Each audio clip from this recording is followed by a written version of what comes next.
주님께서 여러분과 함께 또한 사제와 함께 요한이 전한 거룩한 복음입니다. 주님 영광 받으소서. 그때에 예수님께서 제자들에게 말씀하셨다. 아버지께서 나를 사랑하신 것처럼 나도 너희를 사랑하였다. 너희는 내 사랑 안에 머물러라.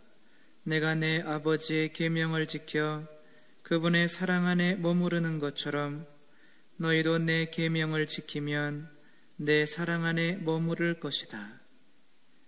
내가 너희에게 이 말을 한 이유는 내 기쁨이 너희 안에 있고 또 너희 기쁨이 충만하게 하려는 것이다. 이것이 나의 계명이다. 내가 너희를 사랑한 것처럼 너희도 서로 사랑하여라. 친구들을 위하여 목숨을 내놓는 것보다 더 큰 사랑은 없다. 내가 너희에게 명령하는 것을 실천하면 너희는 나의 친구가 된다. 나는 너희를 더 이상 종이라고 부르지 않는다. 종은 주인이 하는 일을 모르기 때문이다. 나는 너희를 친구라고 불렀다. 내가 내 아버지에게서 들은 것을 너희에게 모두 알려주었기 때문이다. 너희가 나를 뽑은 것이 아니라 내가 너희를 뽑아 세웠다. 너희가 가서 열매를 맺어 너희의 그 열매가 언제나 남아있게 하려는 것이다. 그리하여 너희가 내 이름으로 아버지께 청하는 것을 그분께서 너희에게 주시게 하려는 것이다. 내가 너희에게 명령하는 것은 이것이다.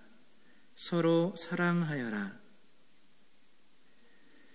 주님의 말씀입니다. 그리스도님 찬미합니다. 앉으십시오. 천미예수님, 중국 산동성에서 지난 2000년에 의료사고로 식물인간이 되었던 아내를 8년 동안 똑같은 노래를 8년 동안 불러줘서 식물인간을 깨어나게 한 일이 있었습니다. 남편은 장위화 씨라고 하는데 병원비를 감당할 수 없어서 아내를 집에다가 두고 아내가 좋아하는 내 마음속의 연인이라는 노래를 매일 이렇게 혼자 다 식물인간이니까 음식도 다 조절해줘야 되고 변도 치워줘야 되고 여러 가지 일을 이제 아내를 씻어줘야 되고 돌보면서 이 노래를 계속 불러준 거예요.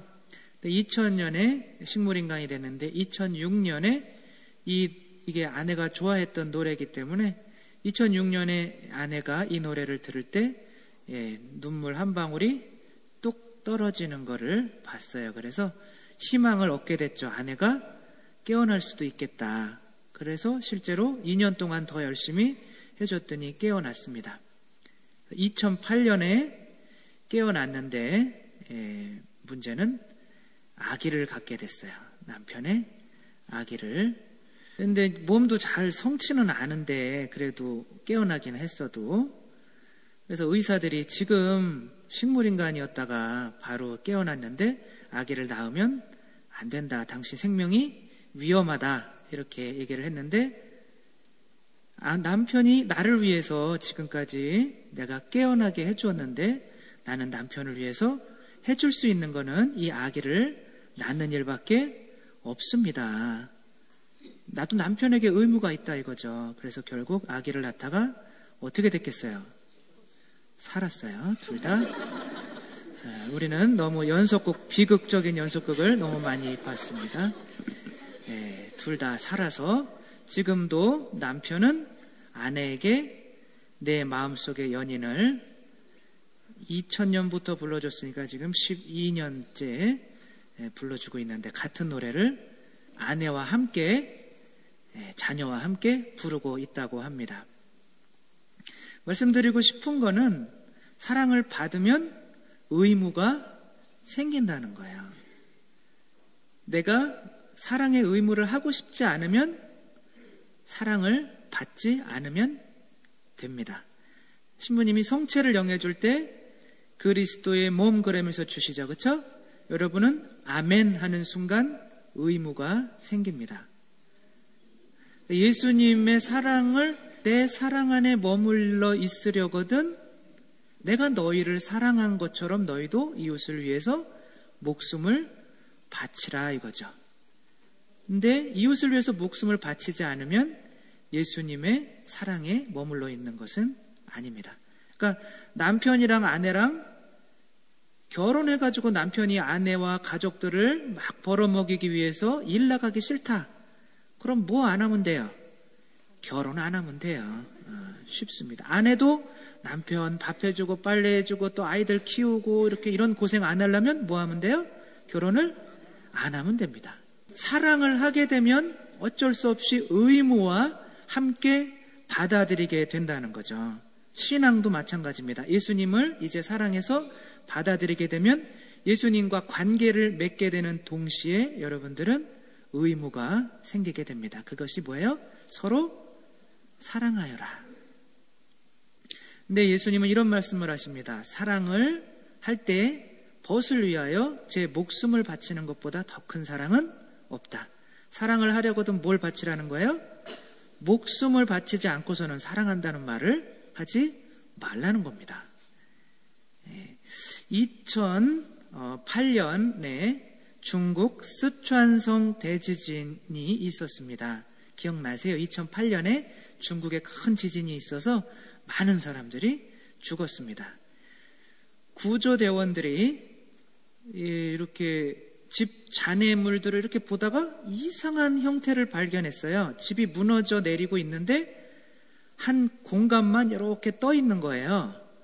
가만히 가봤더니 어떤 여자가 무릎을 꿇고 손을 땅에 짚고 자기 온 몸으로 위에서 무너져 내리는 수십 톤의 이 무게를 지탱하고 있었습니다. 가만히 가보니까 여자는 죽어 있었습니다. 젖도 이렇게 나와 있었어요. 그리고 가만히 보니까 밑에 포대기에 쌓인 아기가 쿨쿨 자고 있었습니다. 조사를 해봤더니 이 자매님은 24시간 동안 이렇게 살아서 버티고 있다가 죽어서도 이렇게 굳어가지고 이렇게 있는 거예요. 아기를 죽이지 않기 위해서. 척추가 끊어져서 죽어 있었습니다. 24시간 동안. 아이에게 젖도 먹였습니다. 그러니까 아이가 쿨쿨 자고 있죠. 그래서 근데 아이의 포대기를 보니까 이런 핸드폰에 이런 문자가 찍혀 있었습니다. 아마 한 손으로 아기 젖 먹이고 또 한 손으로 이렇게 핸드폰을 할 수도 있었나 봐요. 초인적인 힘이죠. 위에서 진짜 수십 톤이 찍어 내리는데 이런 문자가 적혀 있었습니다. 사랑하는 나의 보배야. 만약 네가 살게 된다면 이것만은 기억해 주길. 엄마는 너를 사랑했단다. 아기가 이제 커서 엄마의 이 문자를 보게 되겠죠. 우리로 치면 이게 성경입니다. 예수님께서 우리를 당신 하느님 아버지께서 우리 죄 때문에 찍어 누르려고 하는 이 진노를 당신 등으로 막으시고 계신 거죠. 십자가로 막으시고 계시면서 젖을 먹인 거는 바로 성체를 의미합니다. 우리에게 생명을 주시면서 우리를 살리기 위하신 거죠.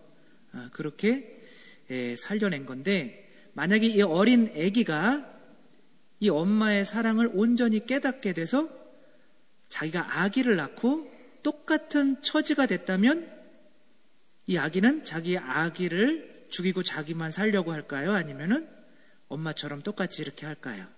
엄마처럼 똑같이 하겠죠. 예수님도 마찬가지예요. 예수님도 아버지께 계명이 있어요. 하느님끼리 서로 계명이 있어요. 왜? 이 계명은 어렵게 생각하지 말고 그냥 의무라고 생각하면 됩니다. 사랑의 의무. 예수님이 아버지로부터 모든 것을 받으시기 때문에 생명을 받으시기 때문에 예수님도 아버지의 계명을 지킨 거예요. 그래서 순종하신 겁니다. 내가 아버지의 계명을 지켜 아버지께 순종한 것처럼 너희에게도 새 계명을 준다. 내가 너희를 위해서 목숨을 바친 것처럼 너희도 가서 서로 목숨을 바쳐줘라. 이거를 한마디로 얘기하면 선교입니다. 선교는 성당 나와라 이러는 게 아니라 내가 다른 사람에게 생명을 주는 거예요. 이 어머니처럼. 우리나라에도 비슷한 경우가 6.25 때 있었죠. 아기를 낳으려고 하는 이렇게 만삭인 어머니가 어쩔 수 없이 겨울에 길을 가야만 했어요. 그러나 이제 진통이 시작되고 걸을 수 없고 그래서 다리 밑에서 아기를 낳게 됐습니다. 움직일 수가 없게 되자 눈도 많이 내리고 자기 옷을 벗어서 아기를 이렇게 감아서 살리고 자기는 얼어 죽었습니다. 그때 이제 마침 거길 지나가던 미군 찝차가 기름이 마침 떨어져서 섰습니다. 그래서 진짜 있었던 일이에요. 그래서 보니까 섰는데 아기 울음소리가 들리는 거예요. 내려가 봤더니 엄마는 거의 벌거 벗겨져서 얼어 죽어 있고 아기만 살아 있었습니다. 그래서 엄마를 그 자리에다가 묻어주고 아기는 자기가 데리고 가서 미국에서 키웠습니다. 어느 정도 시간이 지나고 아기가 컸을 때 아버지가 양부죠. 이 미국 사람이 이제 아들을 데리고 와서 여기가 바로 내 어머니다. 어머니가 묻혀 계신 곳이다. 그랬더니 그때도 겨울이었어요. 이 아이가 자기 옷을 벗으면서 엄마 무덤에 이렇게 덮어주면서 얼마나 추우셨어요. 어떻게 견디셨어요. 이렇게 옷을 덮어주었다는 그런 실화입니다. 근데 우리는 예수님이 우리를 위해서 돌아가셨지만 우리 그 중국에서 지진 때 살았던 아이도 마찬가지인 거죠. 더 이상 엄마한테 우리가 해줄 거는 없어요. 단지 이제는 새로 태어나는 아이들에게, 새로 태어나는 사람들에게, 내 이웃에게 그 어머니로부터 받은 그 사랑을 돌려주는 길밖에 없습니다. 만약에 내가 자녀를 낳는데 그런 사랑을 실천하지 않으면 어머니의 사랑을 이제부터는 외면하는 것과 마찬가지인 겁니다. 그래서 왜 우리가 예수님을 사랑하는데 예수님이 또 우리에게 계명을 주시고 그 계명을 지켜야 하는가? 사랑에는 이렇게 반드시 의무가 따르게 되는 거죠. 이 아이가 만약에 길 지나가는데 추워서 이렇게 떨고 있는 아이를 볼 때 그냥 지나간다면 어머니의 사랑을 완전히 받아들인 거는 아닌 거죠. 어머니의 사랑을 진짜 받아들였다면 이제 춥고 배고파하고 그런 아이들 보면 본인이 아마 옷을 벗어서 덮어주게 될 겁니다. 우리도 예수님의 사랑을 깨닫는다면 이웃에게 그렇게 해야 되는 거죠. 예수님이 우리에게 생명을 주셨으니까. 그게 바로 신앙입니다. 그래서 내가 이웃을 사랑하지 않으면 나는 예수님의 사랑을 깨달은 것이 아니기 때문에, 받아들인 것이 아니기 때문에 예수님과의 관계는 유지될 수가 없게 되는 거죠. 오늘 우리에게 예수님께서 다시 계명을 주십니다. 이거는 우리가 힘들라고 주시는 게 아니라 이거를 지켜야만 당신의 사랑을 받아들였고 그래서 당신 사랑 안에서 하느님 나라에서 머물 수 있기 때문에 그렇습니다. 예수님께서 우리에게 주신 계명 다시 읽으면서 방론 마치도록 하겠습니다. 이것이 나의 계명이다. 내가 너희를 사랑한 것처럼 너희도 서로 사랑하여라. 친구들을 위하여 목숨을 내놓는 것보다 더 큰 사랑은 없다.